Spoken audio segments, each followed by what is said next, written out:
بسم الله الرحمن الرحيم نحمده ونصلي على رسوله الكريم. We greet you with Assalamu alaikum wa rahmatullahi wa barakatuh on this, the 22nd day of the blessed month of Ramadan, and the juz, or the portion of the Quran to be recited on this day in order to complete the recitation of the whole Quran in Ramadan. The juz begins with Surah Al-Jathiyah, and it ends with Surah Al-Hujurat. There are, I think, 5 surah in this juz. Now then, we have been introducing Dajjal, the false Messiah, the Antichrist, to you. And we've been giving you his footprints. And we see how Dajjal is one of the most important things that he has under his command in order to pursue his mission of eventually taking control of the world, politically, economically, monetarily, scientifically, and so on, militarily. One of the most important things of all he has is his control over time and his control over space. And the event in Surah An-Naml with the throne being brought from Yemen to Jerusalem, and the King Solomon, the Prophet Solomon, Allah's blessing be upon him, turning first to the jinn. And the jinn have the capacity to travel at tremendous speed, and they can pass through a wall. And the jinn, the most powerful of all, the Ifrit, said, I can bring that throne to you as fast as before you rise from your throne. And then someone in the court who had the knowledge of the Kitab, he said, I can bring that throne to you. I can bring that throne to you as fast as the twinkling of an eye. And this was our view, that Kitab or that book is a book of aerodynamics. This is my view. You can't deny me the freedom for a view. Of course you will have a different view from me, but never mind, we don't have to fight over it. And so this is an indication from Surah Al-Naml that the Quran will shortly explain to you that Dajjal, the false Messiah, has control over the jinn. And if he has control over the jinn, then he has control over movement through space. And they will bring objects through space at lightning speed. And this has manifestly important implications for military science and for missile technology and so on. This is just a matter of thinking, that's all, nothing more than that. And then the Quran proceeded to Solomon, Nabi Sulaiman alayhi salam, and the vision that Allah gave him. And from that vision we know that Dajjal is sitting on his throne, and Dajjal is a Jasad. And we have explained that the Jasad, the Dajjal as a Jasad will appear in human form. Let me repeat that. He will appear in human form, but he would not have the ruh of a human being, nor the nafs of a human being. The ruh is the spirit. The nafs is the self. And Dajjal sitting on the throne, what the implication of that is that when Solomon died, Nabi Sulaiman alayhi salam, everybody knew he was dead, he was buried, except the jinn who were working for Dajjal, because they continued to see Sulaiman alayhi salam, Solomon sitting on the throne. How could he do that? Because he was able to do that because he had the staff of Solomon in his hand. And that staff, like the staff of Moses, which when he threw it on the ground, it became a serpent, a snake. And when he put it under his arm, when he put his hand under his arm came out white and luminous without being in any way ill. So that staff had miraculous qualities in it, and this staff also has miraculous qualities in it. I also have a staff, a walking stick, but it doesn't have any miraculous qualities in it. So the staff had in it miraculous qualities, that it could intervene in time. And he was able to move backward and forward in time. If you could move backward and forward in time, you could show Solomon still alive, and that's what he did. And so the jinn were deceived, and they are still deceived up to now. Elsewhere in the Quran, we have the information that modern Western civilization was created by Dajjal. The scientific and technological revolution, Dajjal is the mastermind, and the jinn are working for him. And that's why this civilization is so unique in human history.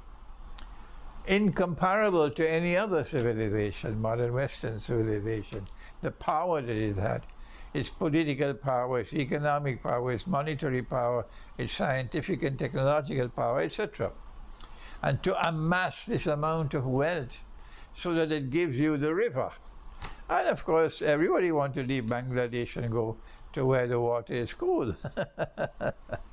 Oh yes, and every Egyptian wants to go to where the water is cool. In the United States and Canada and Australia and New Zealand and France and Britain and Germany, etc., etc. The West. Not knowing that Dajjal's river, the cool waters of his river, that's actually his fire. And the places where there's so much poverty and so much crime and people are suffering so much, and it looks like the fire, actually, that's the river, said Muhammad, Allah's blessing be upon him. And so now, how long will Dajjal continue to have this power over mankind, with the jinn working for him, relentlessly, incessantly?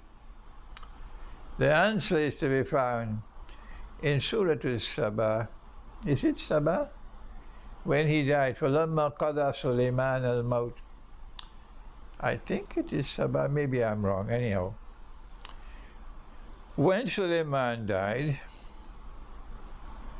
and the jinn did not know that he was dead, they continued to work for Dajjal, the Jasad, until a moment came when Allah created something that would checkmate Dajjal, in the same way that Zulkarnain checkmated Gog and Magog on the first Qarn, and will again do it in the second Qarn. So too is Dajjal checkmated, rendered helpless.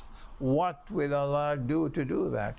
Answer, He sends D'abbatul Ard. And D'abbatul Ard, in one verse of the Quran, will cause harm to mankind. Taklimuhum, would cause harm to mankind. Let me repeat it one more time. The Quran says that D'abbatul Ard would harm, would injure and harm mankind. Taklimuhum. But here in this verse, where Suleiman is dead, D'abbatul Ard will come and consume the minsa of the staff. And if the minsa of the staff is destroyed, it becomes just like my walking stick. All the miraculous powers will be gone. That is the minsa of the staff. So who are Gog and Magog? Who is D'abbatul Ard, who have the capacity to consume the miraculous inner heart of the staff? It's not termites, as you'll find in the tafsir. So many of the commentators of the Quran consider minsa to be the staff. That's right. And I said, no, The staff is asa. But in the staff for asa there is the minsa. The minsa is not the staff. The minsa is a property of the staff. And so they said it's termites. And when Solomon died, he died, excuse me for laughing, it's so funny. Solomon died while sitting on his throne, holding on to his staff. And he kept on like that for I don't know how many years. Nobody knew he was dead. And then the termites came and they started nibbling at the bottom of the staff. And I don't know how long they took to nibble and bite until the staff lost its balance. And when the staff tumbled, then the body tumbled, crick, crack, the wire bent, and that's the way the story ends. That's not scholarship. This is scholarship. Back to serious business now. So the minsa is a property of the staff, a miraculous property of the staff which allows whoever is holding the staff to intervene in time. إِنَّمَا النَّسِيُّ زِيَادَةٌ لِلْكُفْرِ. If you intervene in time, that's the road to kufr. And Dajjal has kafir written on his forehead. So who is D'abbatul Ard? Who will checkmate Dajjal? Because once D'abbatul Ard consume the minsa of the staff, the miraculous quality of the staff which allows him to get the jinn to work for him, then Dajjal is left powerless. He's finished. This is my interpretation, and you should not accept my interpretation unless you are convinced it is correct. Someone might have a better interpretation than me. That's how Iqbal used to speak. That's how Iqbal used to speak. There's someone coming afterwards might be able to explain this better than me. Iqbal used to say that. And so, similarly, I speak. My view is that the electromagnetic waves, I'm not a physicist, I don't have a PhD in physics. The electromagnetic waves that with which we are now being inundated around the world, so that you can now have the cell phones, the internet, and you could have something called GPS. GPS. So long ago in London, to be a taxi driver, you had to do a lot of homework to learn the names of all the streets and all the little lanes and all these things, and you had to pass a test to become a London taxi driver. Now no more. Any Uber taxi you call, he has his smartphone, and he puts in the direction, the place you want to go, and it tells you how to turn left, turn right, this, that, and so on. Yes, so the GPS is one of the things that is the byproducts of this new age of the electromagnetic waves from the wireless and so on. But notice that when this is pervading the atmosphere, the bees can't navigate anymore, and honey production is decreasing. Birds will fall down, small birds will fall from the sky, because you are polluting the atmosphere. Imagine what it's going to be like after nuclear war.